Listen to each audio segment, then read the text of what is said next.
Granite ఫ్యాక్టరీలో బ్లాస్టింగ్లకు ఉపయోగించే gelatine sticks పేలుడు పదార్థాలను అక్రమంగా గూడెంలో నిల్వ ఉంచిన ఓ వైసీపీ మండల నాయకుడితో పాటు మరో వ్యక్తిని బాపట్ల జిల్లా మాటూరు పోలీసులు అరెస్ట్ చేశారు. నిందితుల వద్ద నుండి సుమారు 7.5 టన్నుల జిలెటిన్ స్టిక్స్ తో పాటు ఓ బొలెరో, అశోక్ లేలాండ్ వాహనాలను పోలీసులు స్వాధీనం చేసుకున్నారు. ఈ సందర్భంగా డీఎస్పీ రామాంజనేయులు మీడియాతో మాట్లాడుతూ మార్టూరు మండలం నాగరాజుపల్లికి చెందిన వైసీపీ మండల నాయకుడు దాసం హనుమంతరావు ఎటువంటి అనుమతులు లేకుండా అక్రమంగా హైదరాబాద్ నుండి గ్రానైట్ క్వారీలో బ్లాస్టింగ్స్ కు ఉపయోగించే జిలెటిన్ స్టిక్స్ పేలుడు పదార్థాలను అధిక మొత్తంలో గూడాన్లో నిల్వ ఉంచడం జరిగిందని, రాబడిన సమాచారం మేరకు ఏకకాలం దాడులు జరిపి హనుమంతరావుతో పాటు మరో వ్యక్తిని అదుపులోకి తీసుకోవడం జరిగిందని తెలిపారు. నిందితులను కోర్టులో హాజరుపరుస్తున్నామని డీఎస్పీ తెలియజేశారు. ప్రభుత్వ నిబంధనలకు విరుద్ధంగా పేలుడు పదార్థాలను నిల్వ చేస్తే చట్టపరమైన చర్యలు తీసుకుంటామని పోలీసులు హెచ్చరించారు. నాగ వేణుగోపాల్ గారి పొలంలో ఉన్నటువంటి మ్యాగజైన్ గోడౌన్ దగ్గరికి వెళ్ళడం జరిగింది.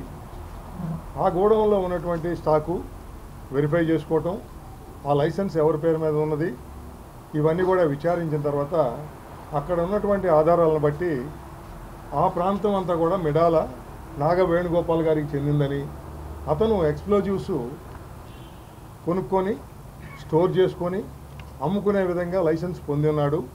కానీ ఆ ప్రాంతంలో ఈ దాసం హనుమంతరావు గారు వ్యాపారం చేస్తూ ఆయన లైసెన్స్ని అద్దెకి తీసుకొని, అంటే లీజుకి తీసుకొని వ్యాపారం చేస్తున్నట్టుగా క్రియేషన్ చేస్తున్నారు. లైసెన్స్ అనేది నాట్ ట్రాన్స్ఫరబుల్.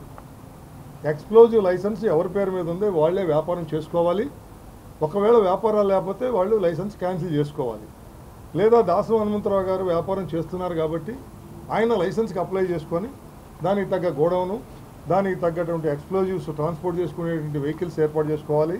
అంతేగాని ఒకళ్ళ లైసెన్స్ ఇంకొకళ్ళు అద్దెకి తీసుకోవడం, లీజుకి తీసుకోవడం కానీ అధికారనామాలు కానీ చెల్లవండి.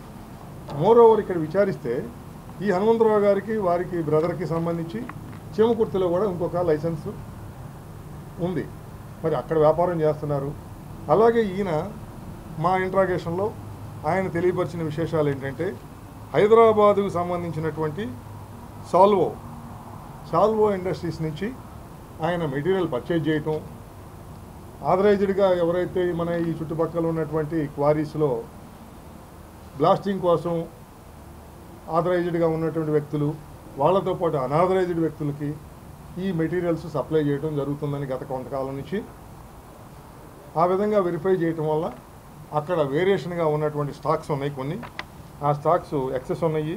మా ఉన్నతాధికారుల ఇన్స్ట్రక్షన్స్, ఎస్పీ గారి ఇన్స్ట్రక్షన్స్ మేరకు ఇవి ఎంతకాలం నుంచి ఈ వ్యాపారం జరుగుతుంది, సోర్స్ ఎక్కడి నుంచి మెటీరియల్ వస్తుంది, వచ్చినటువంటి మెటీరియల్ ఎక్కడికి వెళ్తుంది, ఎవరెవరికి సప్లై చేశారు, ఇవి ఏమైనా అసాంఘిక శక్తులకు కానీ ఇంకేదైనా వ్యక్తులకు కానీ ఎక్కడైనా వెళ్ళిన ఏమో క్షుణ్ణంగా పరిశీలించడం జరుగుతుంది. దర్యాప్తులో భాగంగా ఈ మనీ ట్రాన్సాక్షన్స్ కానీ ఇంకేమైనా ఎవరెవరితో సంబంధాలు ఉన్నాయని అన్నీ కూడా భవిష్యత్తులో తేటతెల్లం అవుతుంది. మీడియా మిత్రులకు అందరూ కూడా భవిష్యత్తులో తెలియపరుస్తారు.